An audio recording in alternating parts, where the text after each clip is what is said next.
For this story to make sense, I need to explain something about myself first, because it plays a huge role in why this experience unfolded the way it did. And that is the fact that I'm hard of hearing. Not completely deaf, but enough that quiet sounds, distant movement, or someone approaching from behind often go unnoticed by me. And I've lived with this my entire life, so I've learned to adapt and compensate. But sometimes, no amount of adapting can protect you from being in the wrong place at the wrong time. And this happened last winter, when I was living alone in a small suburban neighborhood near the edge of a forest in southern Quebec. One of those places where everyone knows each other, where crime feels non-existent, and where the woods feel more peaceful than threatening. Which is exactly why I enjoyed living there so much. And I also had my dog Monty, a large Rottweiler Husky mix with endless energy and an instinct that always seemed sharper than my own. And during the colder months, I took him on long walks through the forest trails almost every day because the snow made everything quieter, calmer, and honestly comforting in a strange way. And on the day this happened, it felt like any other day as I finished a late lunch and decided to burn off some energy by taking Monty out for a walk. And the weather was cold but manageable. The kind of cold that stings your lungs a little when you breathe too deeply. And overnight snowfall had laid a fresh, untouched blanket over the forest floor, making everything look clean and undisturbed. And once we reached the trail entrance, I let Monty off his leash, like I always did, and watched him sprint ahead. His excitement almost contagious, and for the first 30 minutes, nothing felt off as we followed the familiar path.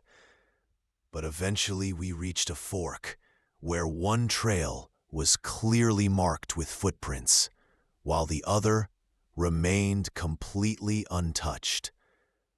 And I remember pausing for a moment before choosing the untouched path.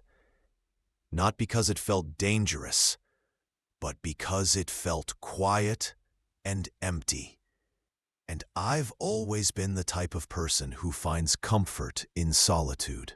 And that path led to a clearing where I stopped to use the binoculars I had gotten for Christmas to scan the tree line for birds. But instead of wildlife, my attention was caught by an unnatural shape in the distance. And when I focused in, my stomach tightened as I saw a blue tarp stretched awkwardly between trees, forming what looked like a makeshift shelter. And the longer I looked at it, the more uneasy I felt, because it didn't belong there.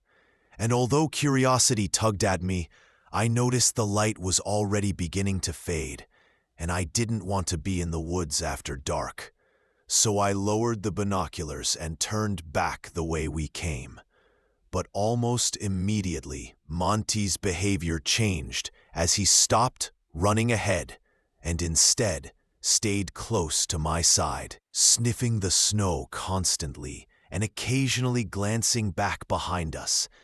And that's when I noticed the footprints, large, deep impressions in the snow that were significantly bigger than my own. And when I stopped and compared them to my boots, the difference was undeniable. And since there were no other paths intersecting this trail, I realized that whoever made those prints must have passed me without me ever noticing. Something I tried to rationalize by telling myself they walked by while I was distracted with the binoculars. But the explanation didn't sit right with me, and the unease only grew stronger as the forest became darker and quieter. And suddenly, Monty stopped completely and began barking aggressively behind me. Not the playful barking I was used to, but deep, frantic barking filled with fear and anger.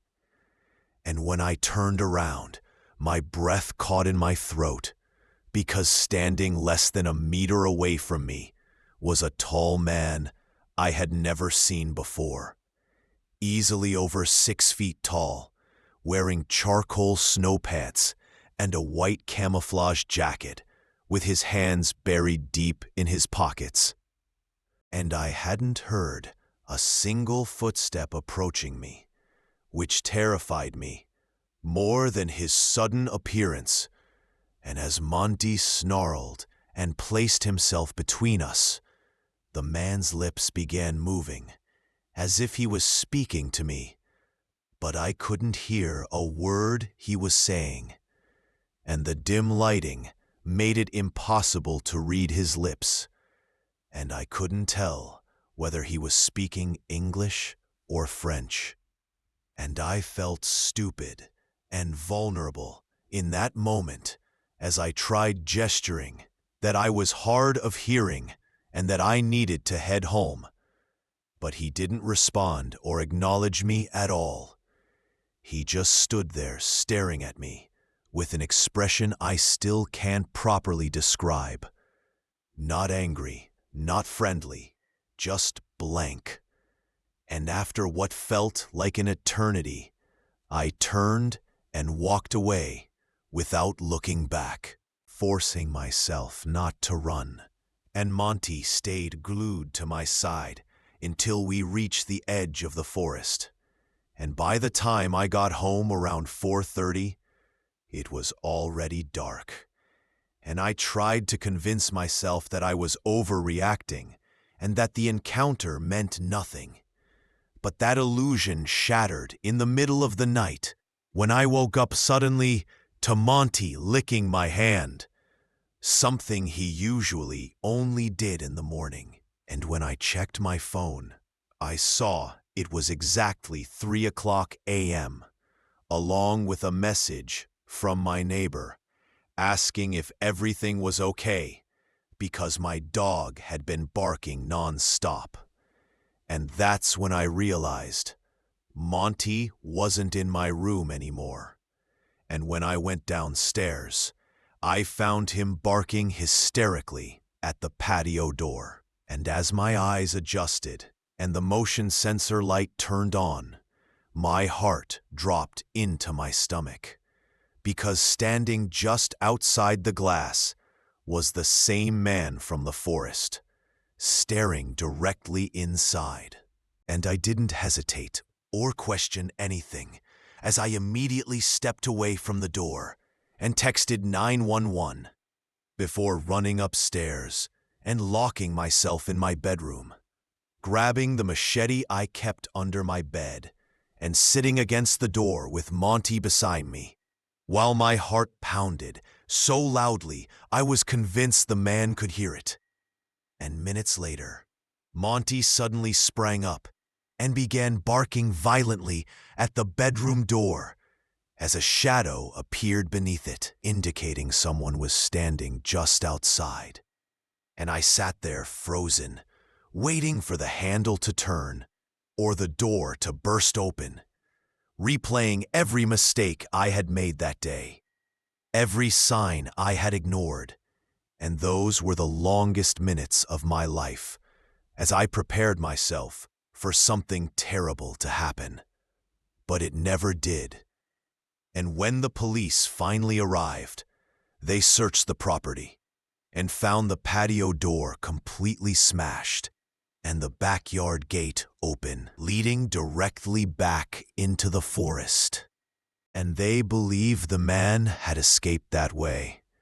And despite telling them about the shelter I had seen earlier, they never followed up with me again. And although nothing else happened after that night, I've never been able to forget the feeling of being watched, or the realization that if Monty hadn't been with me, I might never have known how close that man really was.